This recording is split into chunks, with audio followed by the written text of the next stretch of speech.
Hello everyone, welcome to English with Miss Tia. In this video, we are going to learn passive voice. Passive voice is also called passive sentence.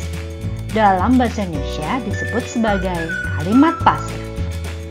What is passive voice? Passive voice or passive sentence is a type of sentence or clause in which the subject receives the action of the verb.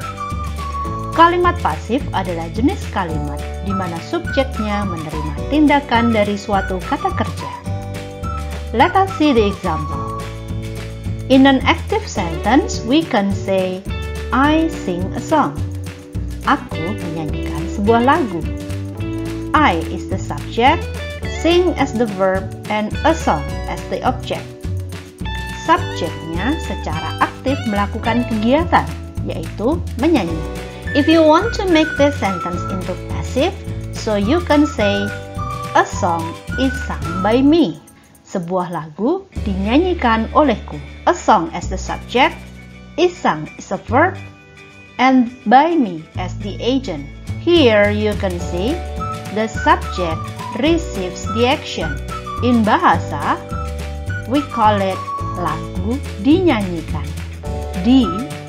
Entah itu dinyanyikan, dibuat, dibeli, dan sebagainya merupakan indikasi bahwa kalimat tersebut adalah kalimat pasif.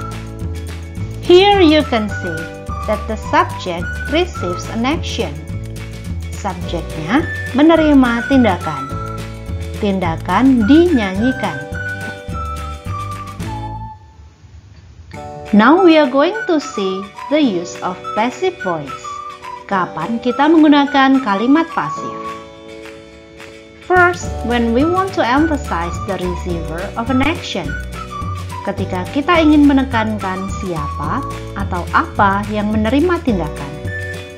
For example, the cookies were made by my mom. Kue dibuat oleh ibuku. In this sentence, we are going to emphasize the cookies, not the mother. Dalam kalimat ini, kita ingin menekankan tentang kuenya, bukan tentang siapa yang membuat kuenya. Second, when we don't know who did the action. Ketika kita tidak tahu siapa yang melakukan tindakan. For example, my wallet has been stolen. Or you can say, my wallet has been stolen by someone. Dompetku dicuri. Dalam kalimat ini, kita tidak tahu siapa yang mencurinya. Third, when we think the agent is not important or interesting. Ketika kita berpikir bahwa yang melakukan tindakan tidaklah penting atau tidak menarik untuk dibicarakan. For example, our house is being painted. Rumahku sedang dicat. In this sentence, we want to emphasize about our house. Who is painting the house is not an important thing to talk about. Dalam kalimat ini, kita menekankan tentang rumah yang sedang dicat. Kita tidak sedang membicarakan siapa yang mengecatnya. Now let us see the example of passive voice to talk about our favorite food. Let me tell you about my favorite food, satay. Satay is made of chicken, beef or lamb. Satay ayam is made of chicken. Satay kambing is made of lamb. Satay sapi is made of beef. Small pieces of meat are marinated in spicy soy sauce. Some pieces of well-marinated meat are skewered. On the skewers, satay is grilled over very hot charcoal. It is served with peanut sauce or soy sauce. That is my favorite food. What about yours? My favorite food is pempek. Pempek is made of fish and tapioca starch. Fish, tapioca starch and water are mixed to make thick dough. The dough is boiled in different shapes and sizes until it floats. The cooked pempek is then deep fried. Pempek is served with very thin sauce called chuka. Chuka is made of water, palm sugar, chili, garlic, tamarind and salt. We already heard two people are talking about their favorite food. They use some passive voice or passive sentences in their speaking. Let us see the passive sentences that they used. Satay is made of chicken, beef, or lamb.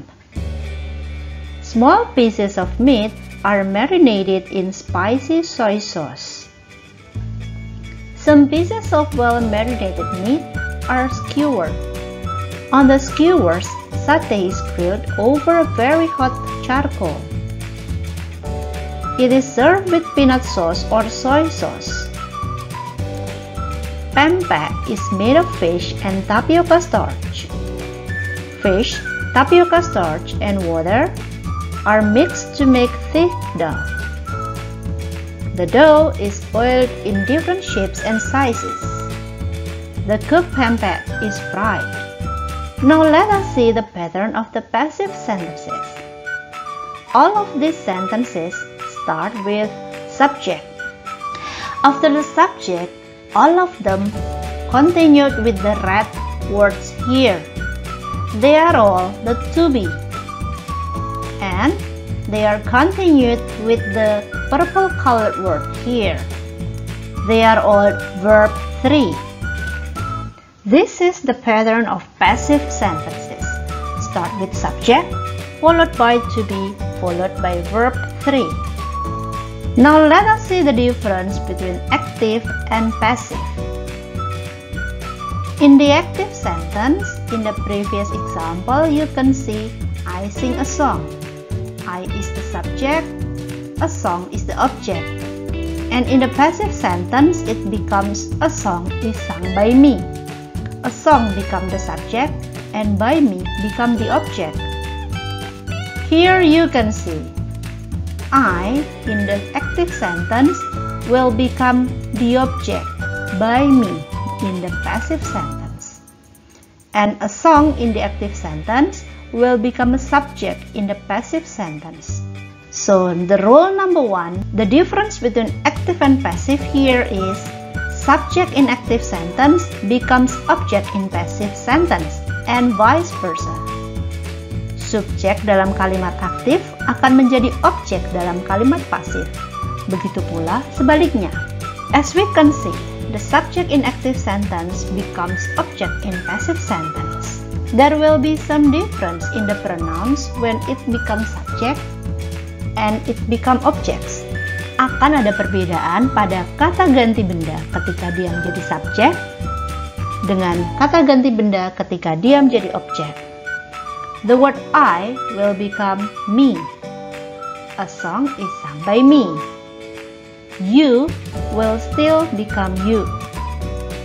They will become them. We becomes us. He becomes him. She becomes her. And it still it. Now let us see the other difference between active and passive. Here the active sentence say I sing a song. Sing is the verb 1. And the passive sentence become a song is sung by me. The verb become to be followed by verb 3. There will be changes in the predicate or in the verb. Akan ada perubahan pada predikat atau kata kerja. Yang tadinya dalam kalimat aktif berupa verb 1, sedangkan dalam kalimat pasif akan menjadi to be followed by verb 3. It happened in the simple present tense sentences. Dalam kalimat-kalimat yang berbentuk simple present, kita akan mengubah verb 1 menjadi am atau is atau are diikuti dengan verb 3. To be untuk simple present tense hanya 3 ya, am, is, are. What about simple past tense? Bagaimana jika kalimatnya berupa kalimat simple past? For example, my mom cooked satay. So the passive voice become satay was cooked by my mom. The word cook, it is a verb 2, will change into was cooked. Was were followed by verb 3. Masih sama bentuknya. Dalam kalimat pasif, subjek selalu diikuti dengan to be, diikuti dengan verb 3. Namun, to be yang digunakan adalah was atau were. It will also be different when you have modals in it. Can, may, must, will, and should. Dalam beberapa kalimat, terkadang menggunakan modals. For example, in the active sentence you can say, we will make pempek. And in the passive voice you can say, pempek will be made. In active sentence, we use will make, modals followed by verb 1. And in the passive sentence you can say, pempek will be made. So the sentence becomes subject followed by modal followed by be followed by verb 3. Perbedaannya adalah kita tambahkan kata will diikuti dengan be diikuti dengan verb 3. Ketika jenis kalimatnya berbeda atau tensesnya berbeda, maka perubahan to be lah yang berbeda. Next, in the present perfect we can say, my friend has given me a gift. Temanku telah memberikanku sebuah hadiah. In the passive sentence you can say, a gift has been given to me. In the active sentence you use have has followed by verb 3. While in the passive sentence you use have has followed by been followed by verb 3. In the present continuous, for example, you can say, we are painting the wall. Kami sedang mengecat dindingnya. In the passive sentence you can say, the wall is being painted. Dindingnya sedang dicat. Sometimes we don't use the object or the agent. Dalam kalimat pasif terkadang kita tidak menggunakan objeknya atau kita tidak menggunakan siapa yang melakukannya. In the active sentence, in present continuous, we use am is are followed by verb in. And in the passive sentence, the predicate becomes am is are followed by being followed by verb 3. Is being painted. While in the past continuous, for example, they were using the classroom. Mereka sedang menggunakan kelas saat itu. And in the passive you can say, the classroom was being used. In the active sentence in the past continuous, we use was, were followed by verb in. And in the passive sentence, we use was or were followed by being followed by verb 3. Now we are going to move to the practice. Make these sentences into passive. This is the discussion. Number 1, we call it angklung. The verb is called. It is in the simple present. So in the passive we say, it is called angklung. To be followed by verb 3. Number 2, my mom wore ulos. The verb here is wore. Wore is the verb 2. So the passive voice becomes, ulos was worn by my mom. Was followed by verb 3. Number 3, people can hang the clothes on hangers. The verb is can hang. Here we can see modal followed by verb 1. So the passive voice becomes, the clothes can be hung on hangers. Can followed by be followed by verb 3. Number 4, people has kept some chicken in the farm. The predicate is has kept. It is in the present perfect. So the passive voice becomes, some chicken have been kept in the farm. Some chicken, it is plural, so you use have, followed by been, followed by verb 3. Number 5, my sister is bringing some new toys. The predicate is bringing, sedang membawa. It is in the present continuous. So the passive voice becomes, some new toys are being brought by my sister. Some new toys merupakan kata benda jamak, sehingga kita menggunakan are being brought. The last number, they were making a traditional food. Were making is in the past continuous. So the passive voice becomes, traditional food was being made by them. If you have any questions, please write in the comment. Thank you and see you on the next video.